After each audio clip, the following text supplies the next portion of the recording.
standing in front of 610 East 42nd Street, where I grew up. My father and his father and their brothers built this house. I have 2 brothers and 2 sisters. They all lived in this house. I was brought home from the hospital to this house, and it's still just as beautiful, if not more so. I can remember when this was a dirt road. I remember the day, the weeks or whatever when they paved it. And along with the paving, they put that storm sewer right there, and it goes all the way to the creek, which is probably 150 feet, 200 feet. And I have actually crawled in that storm sewer up to this place right here and looked out, talked to my buddies, and then we crawled back. And it's about an 18-inch pipe. It's not very big, but I wasn't very big. And this has just been a trip down memory lane to visit the house you grew up in. And things that I had forgotten about for 50 years are all coming back. There were no kids that lived on this side all the way to Duval. But the Ashmores up to the first street there, the Ashmores lived in the second to the last house, and they had Lawrence, my age, or a year younger, and he had white hair. We called him Cotton.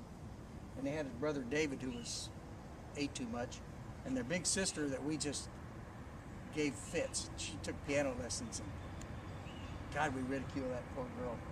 And then they had the Swinsons, the 2 girls, Margaret Ann. We used to ride our bikes up here, and it was like a right turn and a half block or whatever, block and a half, and over to Shipe Park with a public swimming pool. That's where I learned how to swim. But for the first year, I would ride my bike up there, and I actually cut swimming lessons. I didn't want to get my head under the water. I just was horrified by it. I was probably about 8 years old, and I would tell my mom every day I was going to swimming lessons, and I would watch them through the fence, and then I'd come home, and she'd say, "How was your swimming lesson?" I'd say, "Fine." But then later on, I did learn how to swim. I actually swam a mile in that 50-foot long pool because I swam it 102 laps or something. So I swam my mile to get my swimming merit badge. And there was a 7-Eleven and there was a drugstore that we would go in and sit there and swing around and around and buy a cherry Coke for a nickel. And then we would read their magazines and sit there for seemed like hours and read their magazines and Mad Magazine and all that kind of stuff. But we never could afford a magazine. We just read them. Then up in the next block was Gay Skaggs, and she and my brother were about the same age. And then there was a lady named Mrs. Houseman, and she had parakeets, and she had pear trees in the backyard. And if you would knock on her door and say, "Can we get a pear?" she would say yes. But we thought it was more fun to go up the alley and jump over the fence and steal the pears. And she probably knew we were doing it, but we ate what we took. And then down this street was my good friend that I went to school with, Michael Lysick. And he had a little brother and a big sister. And we were very good friends. And I found out he later became a policeman, I think. And they had a great big porch swing on this giant porch that looks pretty small today. And I remember one time I was swinging on that porch swing and came out and landed on the ground. I don't remember it because the porch swing went back and came and hit me right in the back of the head and knocked me out cold. And the next thing I knew, it was the next morning waking up here at home.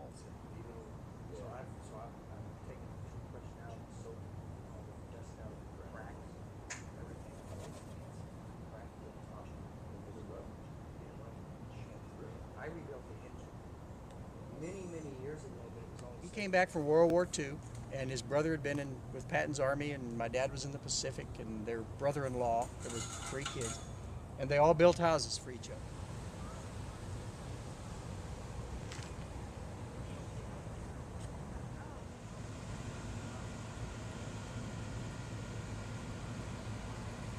Get in that wagon.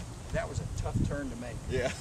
But if you made that turn, you were home free. You had to bail out here somewhere. You had to shoot off through there. And when they took that fence down, they had a lot of that 1x4, and I built a ramp. And I didn't know how to build it, and I built one heck of a solid ramp. Just overbuilt it. And I remember we'd come around there, and then we'd go up that ramp, and it was probably about this tall at the end. We'd go off the end, but not in the wagon. You couldn't land. Yeah. But on the bikes we did. We'd come bikes. down there and jump off that ramp and come through here and skid around it right here. We banged ourselves. I've had a broken arm when I was 6 years old. I've still got scars on my forehead and up here on my chin. And it all came from this area. Uncle came to visit one time, my mother's little brother, and he was probably 20 years old. He parked his car in front of her house. She didn't like it, so she turned on the sprinkler and started soaking the inside of his car. And he came over and rolled up the windows and put his bathing suit on, and then went and got a deck of plastic playing cards and sat on her grass and played cards And her sprinkler just in your face. Mrs. Webb. She was so mean to us. She hated Right next kids. door? Yeah, she hated kids. I remember one time we got a bunch of mud and mixed it up and threw it all over the side of her house. We threw mud all over that lady's house one time. My mother made us go and apologize, and we hated her and she hated us. We had to knock on the door and say, we're sorry. We had our birthday parties. There were patio furniture, like probably those redwood looking things you build. And,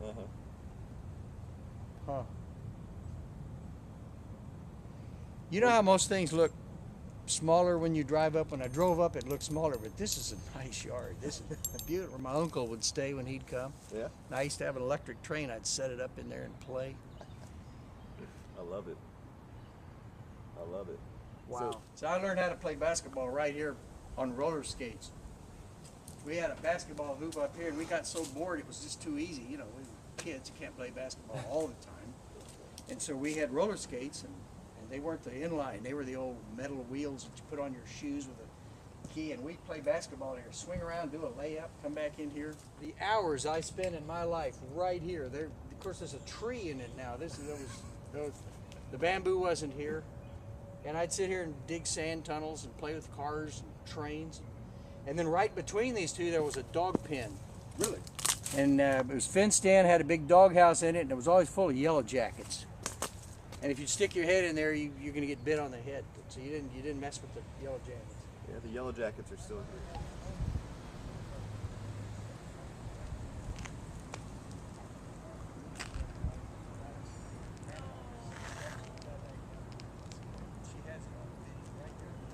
So what did you use the little building for? I'll tell him you ought to come by. Yeah. Meet the man that built the house. I'd love to. I would love to. So my name is Reed Henderson, and my mother, Regina Henderson, and her late husband, Roy Henderson. This is all their property now. My mom lives in that house right over there. And probably about 20 years ago, they built this tree house for us, or this playhouse out of redwood, which has since deteriorated a bit. But the tenants who are living in here now, their kids like to play in it. It's still around. And about that same time when they built that, this whole swath of land right here was all wooded, and they cleared it out and planted all this St. Augustine here, and now it's just a green pasture of sorts for my mother, which I had to mow way too often. How much are you leasing it for, Reed, so we can tell Mr. Barnhouse, Gene's dad? Well, it's a duplex now. The top story is a 2-1, and it's leasing for $1,100 a month. And the bottom one is a 2-1 as well, and it leases for I think $895 a month.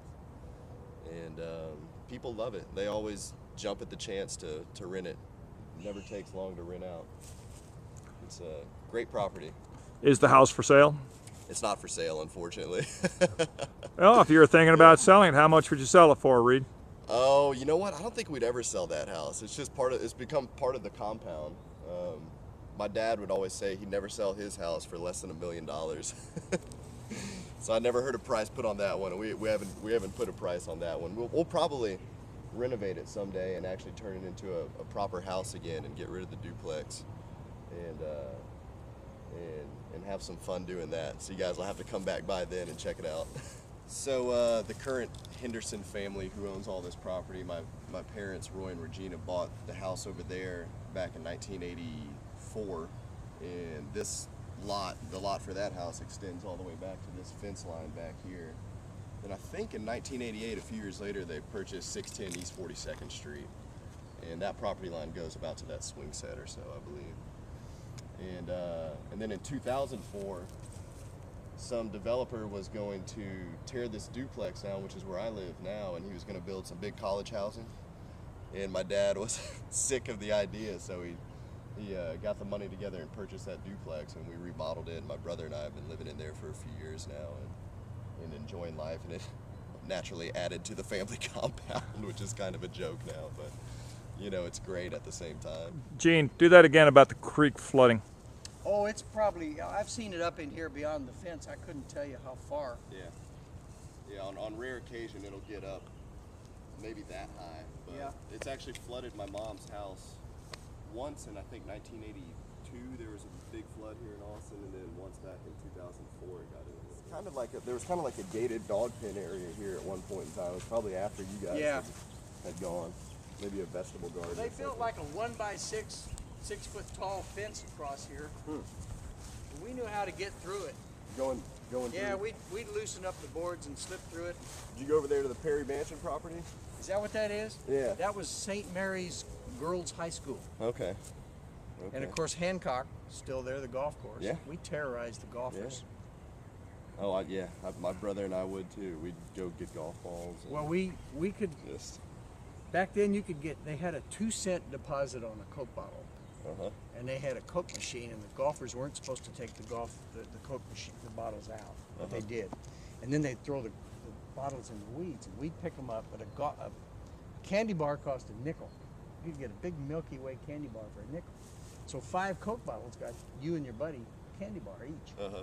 So we'd just scour through the golf course in the weeds. We'd pick up 5 bottles, and we called him the old pro. He'd come down if he saw you, and he'd take your bottles away from you because they were his bottles. But we'd head off the golf course, and then we'd ride our bikes up to a 7-Eleven that was about Duval and, 44th or 3rd or whatever was over there, by Shipe. Okay. Is Shipe Park still there? Oh, yeah, Shipe Park's still They there. had a Yeah. swimming pool. Still Probably got it. Still do. Yeah. And we'd take our 5 bottles up there and get our 10 cents and buy 2 candy bars. That was our deal for the day. Came back from World War II. It was he and his brother and his sister's husband, and they all built houses for each other. My grandfather was very handy and knew how to do everything. And they couldn't get building materials because there was such a boom of people coming back after World War II. And he tells stories of how they would phone around, or they'd find like some copper pipe or some nails or boards. You couldn't just go down and buy it like you do now. Yeah. And they would call, and the guy would say, if you'll come down right now, I've got some old copper stuff or some old plumbing stuff here. Where would they go electrical for that? wiring. Oh, he said they would just, the town's within probably 30 miles around. Okay. You just had to scrounge it to find it and get Okay. it. Yeah. I mean, you didn't just run down and buy it and build it. Yeah. Everybody was trying to build houses. You had to know Oh somebody. yeah. There was that boom right after the war. Yeah, we grew up, sometimes, you know how it rains in Austin for 2 weeks straight sometimes, and we would wake up, put our feet down, and we'd go, Mom, and it would be water.